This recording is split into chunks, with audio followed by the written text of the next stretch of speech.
Bien, Pepe, ¿tú? Además de gripado. Además de mocoso, bien, bien, A ver, mocoso. ¿Listos? A ver, ¿qué te parece esto? A ver.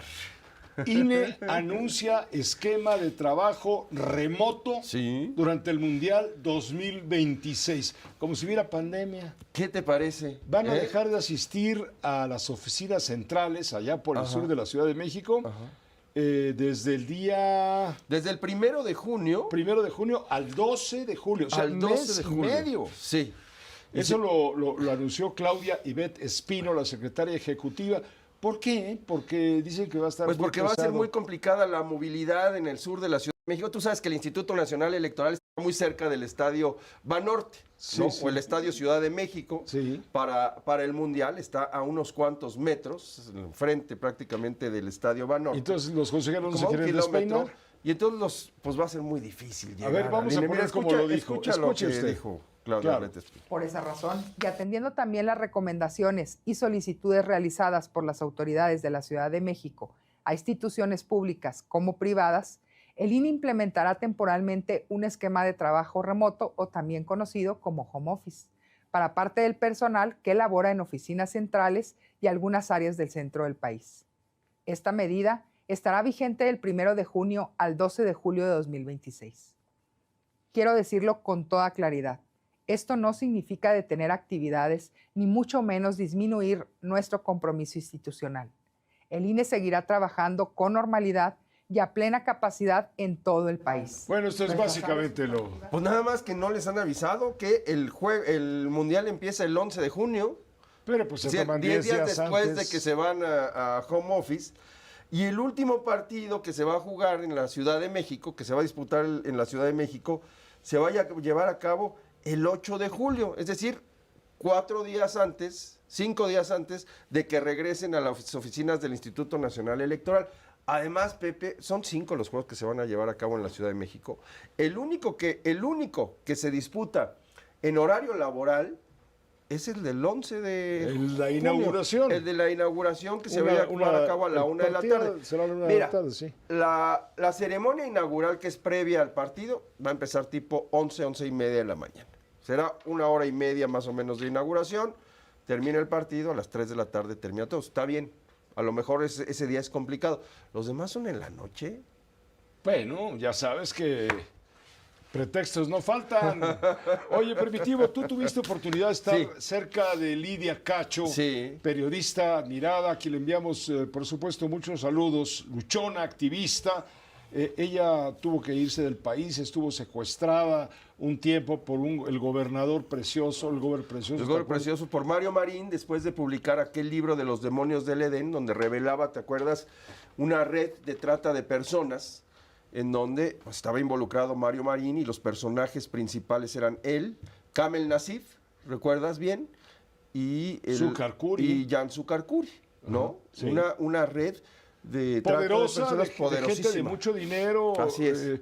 De Nassif era del mundo textil Era un empresario poblano. textilero poblano. Exacto. Y Jan Sucarcuri operaba en Cancún, Quintana Roo, que es donde vivía Lidia. Ella fue secuestrada ya hace varios años de Cancún, la llevaron a Puebla, fue torturada y a partir de ahí comenzó pues un calvario. Ella vive en este momento en España, muy protegida, y estuvo solamente unos cuantos días aquí en la Ciudad de México, prácticamente una semana y media, súper La próxima resguardada, semana ¿no? podríamos tener la entrevista con ella, pero háblanos del libro que vino a presentar. Mira, ¿Se llama qué? Un halcón bajo mi ventana. Un halcón bajo mi ventana es la primera novela de Lidia y trata de Julieta. Julieta y su mamá, Clara. Julieta es una niña de 14 años que vive en la Ciudad de México en 1968. Y su mamá, Clara, es una activista, una feminista que se involucra en el movimiento estudiantil, pero de alguna manera esta ala feminista no está tan compenetrada con el Consejo General de Huelga. El punto de partida es justamente la participación de estas mujeres, porque además Clara arrastra prácticamente a Julieta al activismo, cuando ella tiene 14 años, y describe pues cómo es el despertar a la vida de esta adolescente en un momento también de mucha ebullición en el mundo, ¿no? La música, el arte, la cultura pop. El cuerpo, por supuesto. Esa curiosidad y al mismo tiempo la brutalidad del despertar de una sociedad en materia política, ¿no? En aquel 1968. Vamos a escuchar parte de lo que nos dijo Lidia.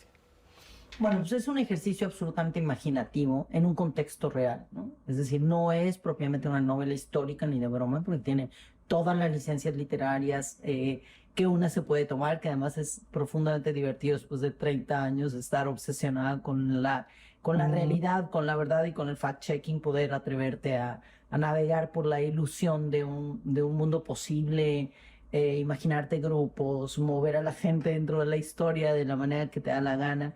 Entonces fue muy divertido. Yo creí que la protagonista, que lo es de alguna manera, iba a ser Clara, la madre de Julieta, pero de pronto en mi primera sentada, digamos, con pluma y libreta, salió la primera frase, ¿no? Con la que comienza el libro de Julieta.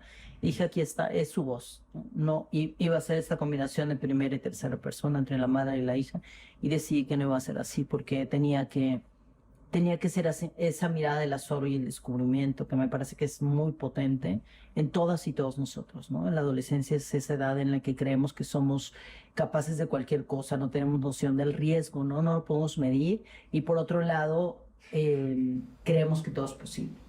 Un halcón bajo mi ventana. Un halcón bajo mi ventana es una obra que de repente es muy crítica con o sea, se proyecta Lidia Cacho. Se proyecta, no, pero es muy crítica con el momento y con el Consejo General de Huelga de aquella época, ¿no? Lo cuestiona. Lo cuestiona por la forma machista y clasista y centralista en las que actuaban los líderes del Consejo.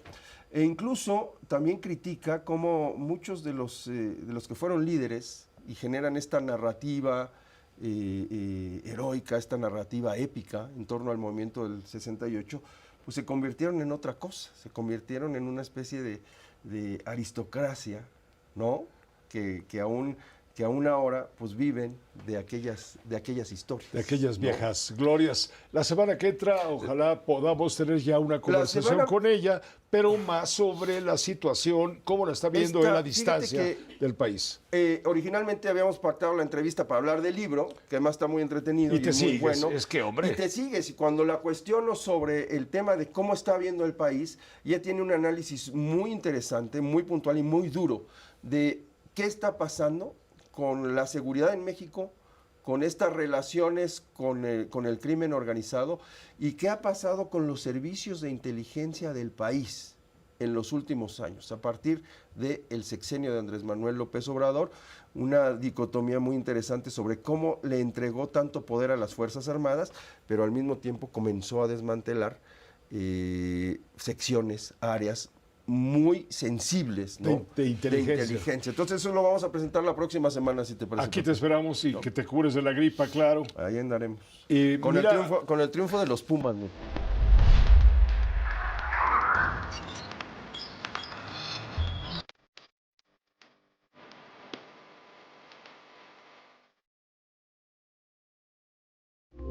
Esta fue una producción de Grupo Fórmula. Encuentra más contenido como este en radioformula.mx.